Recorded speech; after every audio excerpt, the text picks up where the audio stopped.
Greetings, everybody. I know you're all familiar with me, the communication trainer, and thank you all for helping me to hit 90,000 subscribers last week. Let's keep that momentum going. We can't wait to get to the next milestone, which is 100.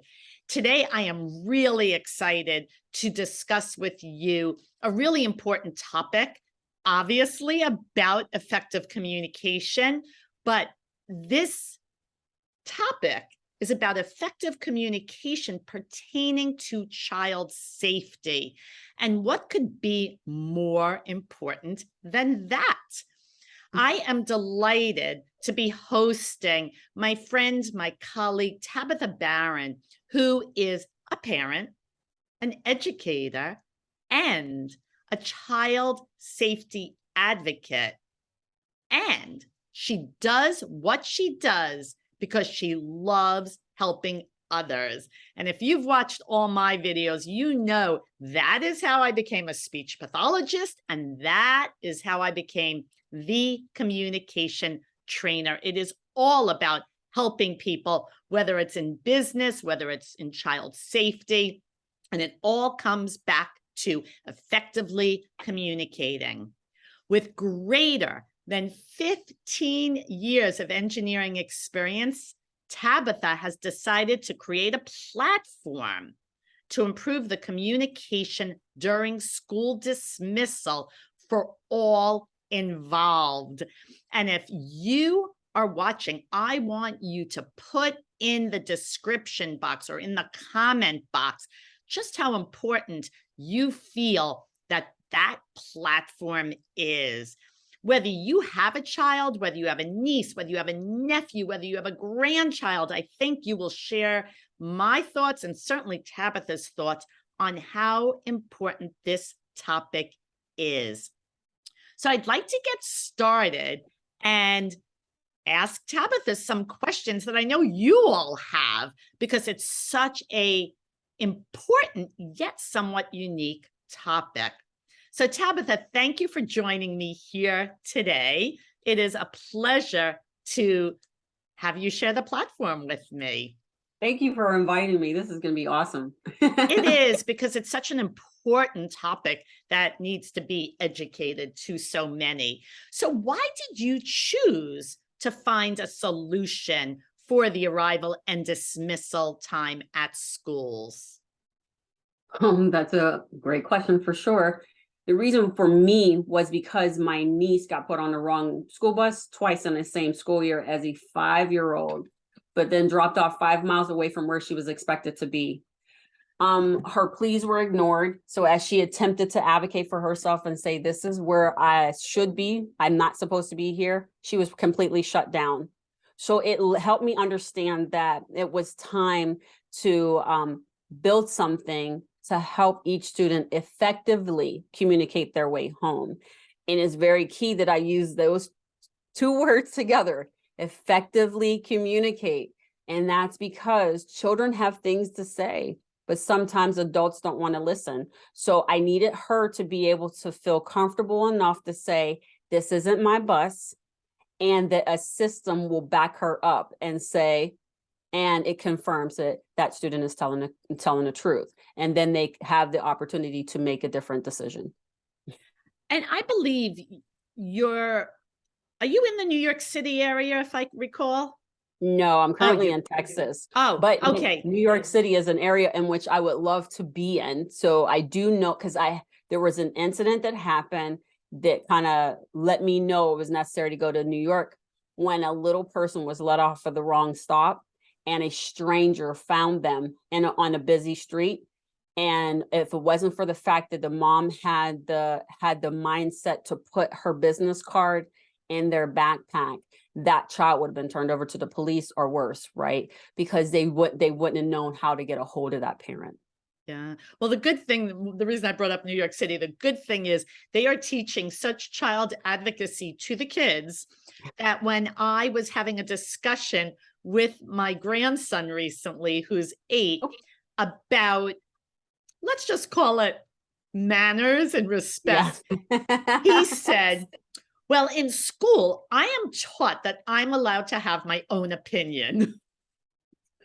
So yes, he is learning to advocate for himself. Yes.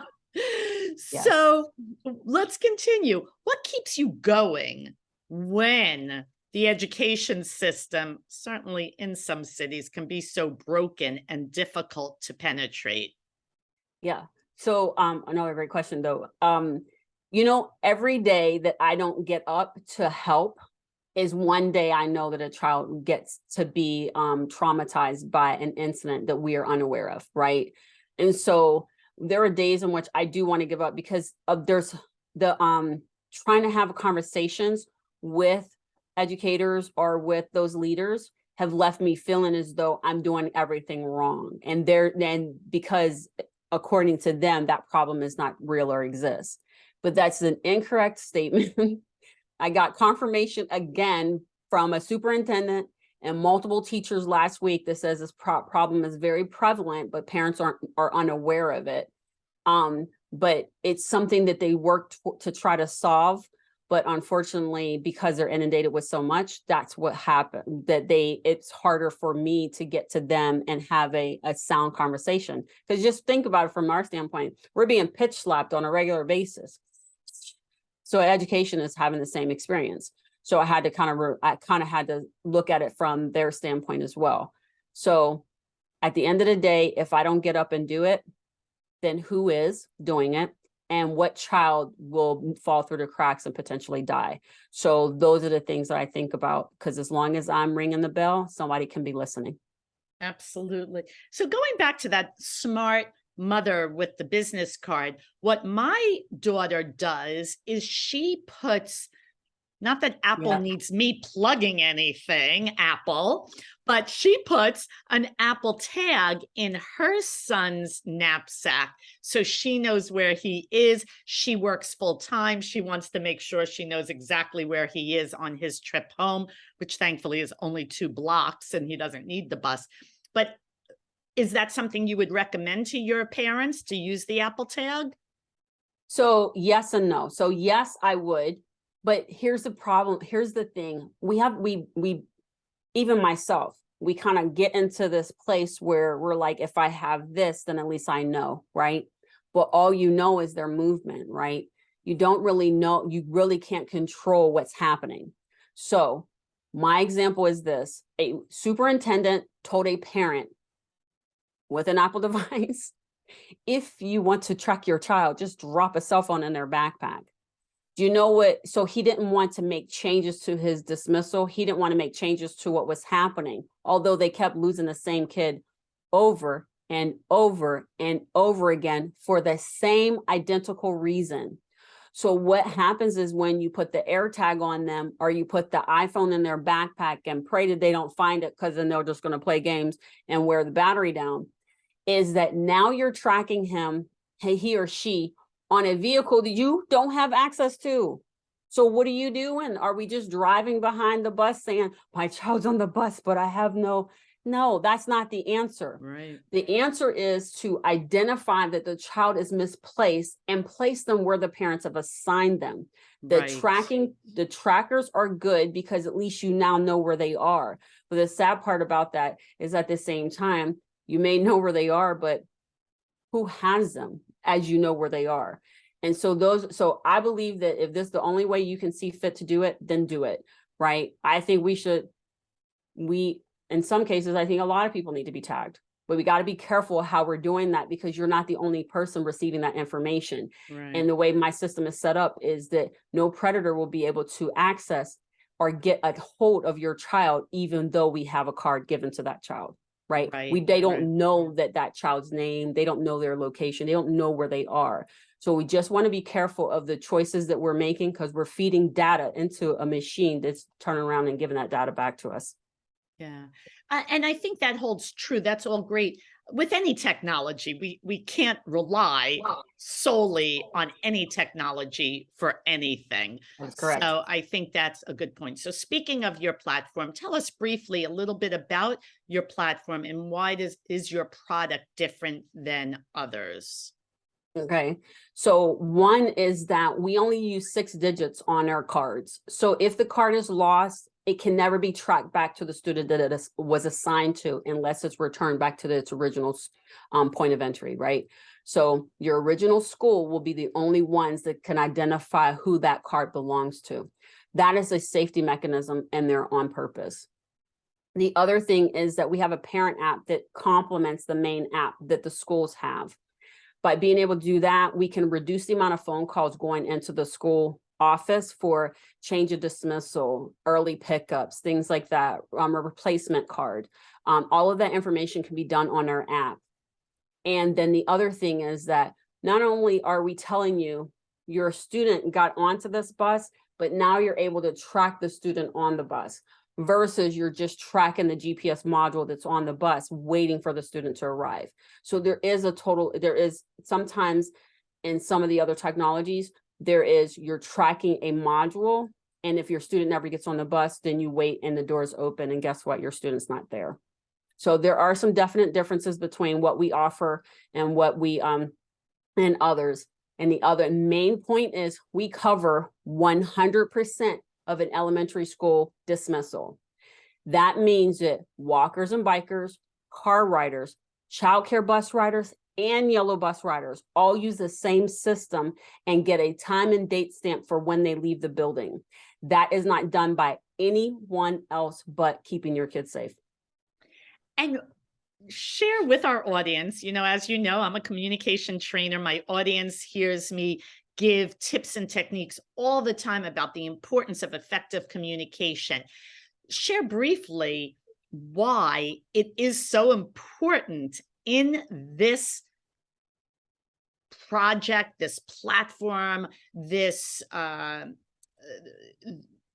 I can't think of anything but the word communicating. How important is communication when it comes to keeping the children safe? Good. I have a perfect example for you. So this is a substitute teacher takes over all of the duties of the teacher they're subbing for. This specific day, a substitute teacher was subbing for a teacher who had dismissal. She was part of the dismissal team.